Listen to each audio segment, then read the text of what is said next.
Hello, friends and family of the internet. Today I'm going to be talking about some Raging Demon gimmicks.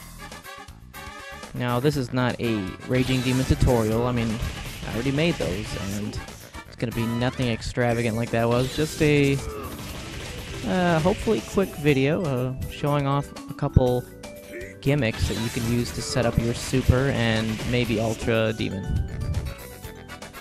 Now, this is stuff I've been messing around with recently. Some of it I may have discussed in the past. Some of it maybe I haven't. So, little old, little new. Let's get going. First thing I'm going to talk about is the Tick Kara Demon. Now, a Kara Demon is when you buffer the Raging Demon inputs into an overhead chop. And you can combine this with the ideology of a tick throw. Except instead of going for the throw after a block string, you go for a Kara Demon.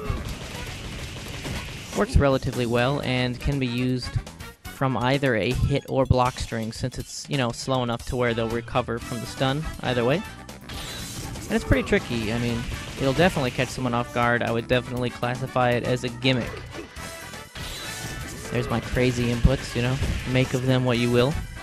I did cover extensively the inputs on Demon Shortcuts in my other Raging Demon tutorial, so make sure you check that out. Let's take that Tick Demon a step further and remove the Kara.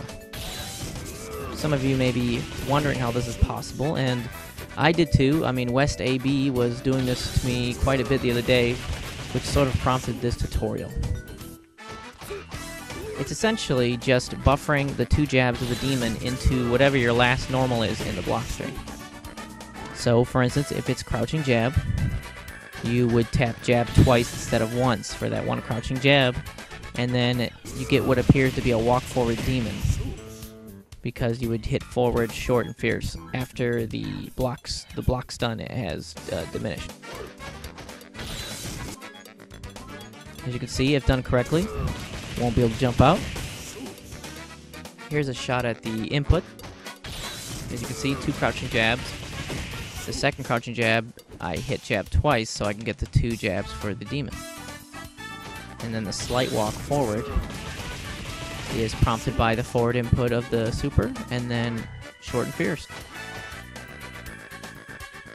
You can see the first jab is normal, and you link the second jab, or if you do short jab, as I'm doing here, you link those two normals together, and then you just hit jab immediately after linking the jab.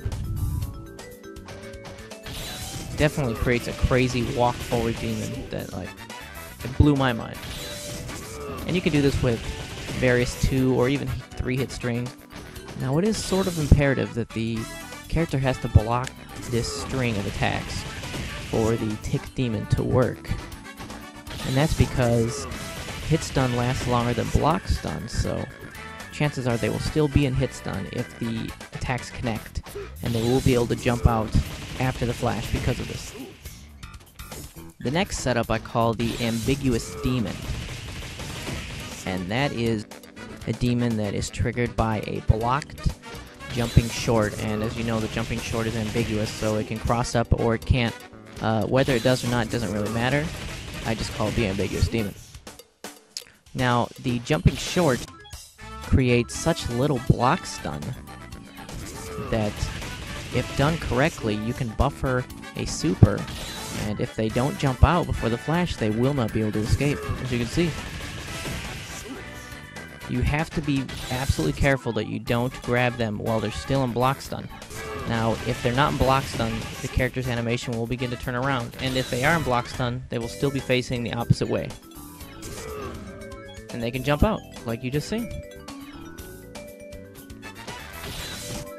I got the idea from a Japanese player attempting to do this in a match video, and he failed, but because he was a Japanese player, I figured that he probably knew what he was doing, so I tried it out.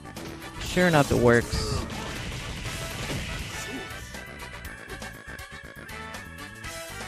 To review, if they're still facing away from you, that means they're still in block stun, so they can jump out. And if they have begun to turn around, that means they cannot jump out. couple other quick setups I guess I'll mention. As you can see, Ryu's hitbox is very strange, that when he crouches and blocks the roundhouse, the second kick will whiff. So, what better time to do the super? Just buffer the super as the roundhouse animation is ending. And if you do it correctly, he will not be able to jump out of this either.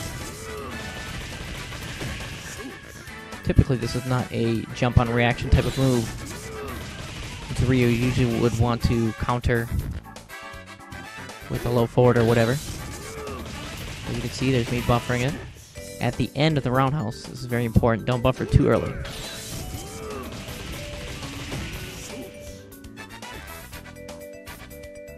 Provided all the conditions are met, that's a free 330 damage. And a very good gimmick. You can also do this with Ultra. And what I mean by this is, say Ryu throws a low forward like that. A lot of times they want to do that between your roundhouse because they're expecting it. And you can do it with Ultra. You can grab them right out of their normal. Very sneaky.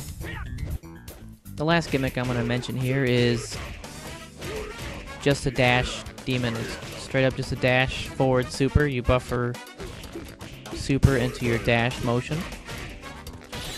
But as you can see, I use it very sneakily here. I use it after a long series of roundhouse loops. Maybe the Sagat in question would grow tired of the combo by then and just be waiting for it to end. And then you catch him by surprise. Hey, surprise, dash forward demon.